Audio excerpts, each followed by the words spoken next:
So now we reach the final chapter of Shadow of Sithicus, and the adventure immediately changes once again, because Valachan is survival horror. Everything here operates under one rule: hunt or be hunted. The jungle predators stalk every trail. Strange cries echo through the trees at night. The weak don't survive long, and the strong survive only until something stronger finds them. And this is where the final raven is. The adventure begins once again with all those players coming out of the mists, in pursuit of the fourth raven. This time, dense jungle, thick with heat and humidity. Massive trees blocking out the skies above, with vines hanging across muddy paths. Bird song echoes from somewhere above. Insects buzz through the undergrowth. Mist clings in these enormous roots of trees. Then people start running. A terrified group bursts through the jungle in full panic. Mud flies beneath their boots as they sprint past. "Run!" one screams. "Run or die!" No exposition. These are terrified beyond reason. Some are crying.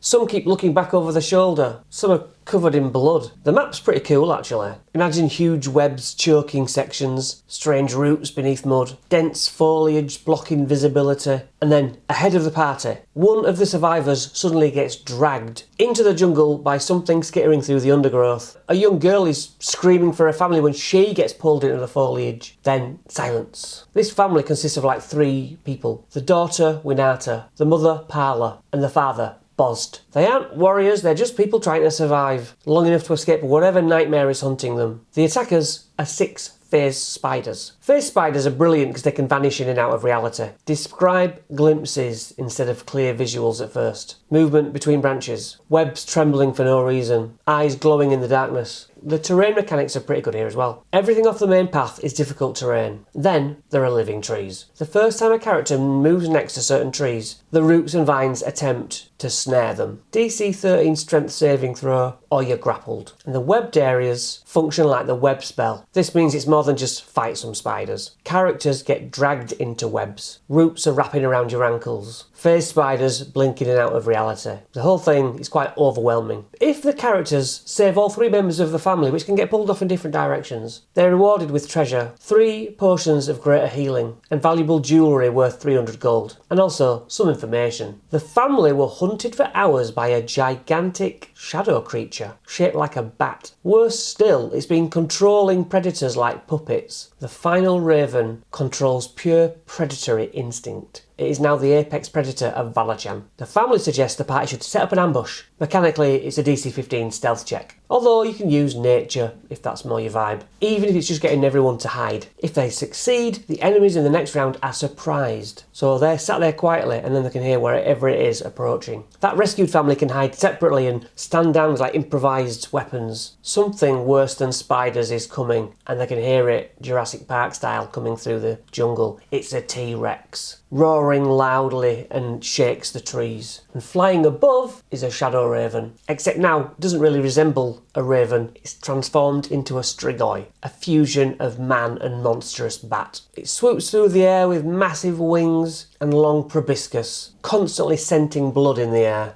This is like a vampiric monstrosity that's controlling a T-Rex. Yeah, this T-Rex isn't simply doing it of its own accord, it's being manipulated. Characters can still become trapped by webs or stuck in difficult terrain. This little family can throw rocks to distract or annoy the predators, but ultimately try and stay away from the fight while the adventurers take care of it. They don't have to just be like forgotten NPCs. Make them useful. Now, I don't know exactly how your party are going to kill this raven thing in the air, this strigoi, but when the strigoi does die, the T-Rex doesn't just go, "Oh, I'm friends now." It naturally wants to kill them anyway. You know, characters can try and lure it away with a DC 20 animal handling, which is intentionally very difficult. And remember, this strigoi thing will disappear into darkness if killed. It sort of turns into a normal, well, we're raven sized thing and then dissipates. But then you've just got a straight up jungle T-Rex fight. You know, climbing the trees, jumping tree to tree, put some rope bridges up there, vine swings, Ender Dragon arrow shoots, you know, at the strigoi. Don't forget the mist. Once these things are killed, however your story unfolds, Inza appears, explaining that the final shadow corruption has been destroyed. Inza offers the party a choice. Do you want to return home? Or you can come back to Sithicus with me and explore wherever you like.